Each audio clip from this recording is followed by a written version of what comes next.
চলো আজকে তোমাদের সাথে শেয়ার করি জামাই ষষ্ঠী স্পেশাল আমি সারাদিন কি খেয়েছিলাম। তো সকালবেলা ঘুম থেকে উঠে রেডি হয়ে গিয়েছিলাম মামাবাড়ি যাওয়ার জন্য। তারপর বাড়ি থেকে বেরিয়ে খেয়েছিলাম পটেটো বিস্কুট, আর ট্রেনে খেয়েছিলাম ছোলা সেদ্ধ। তারপর নবদ্বীপ ঘাটের এখানে একজন ঘোল বানায়, যেটা আমার ভীষণ ভালো লাগে খেতে। আমাদের এখানে তো পাওয়া যায় না, সেই জন্য আমি যখনই মামাবাড়ি যাই, মানে নবদ্বীপের দিকে যাই, তখনই আমি এই ঘোলটা খাই। তারপর মামা বাড়ি গিয়ে খেয়ে নিয়েছিলাম 1 গ্লাস থামস আপ।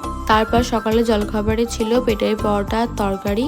তারপর আমি বসে পড়েছিলাম 1 প্লেট ফল নিয়ে, যেখানে ছিল লিচু, আম, শসা, তালের শাঁস। তারপর দুপুরের মেনুতে ছিল ভাত, ডাল, পটল ভাজা, উচ্ছে ভাজা, যেগুলো আমি খাইনি শুধু ভাতটা বাদে।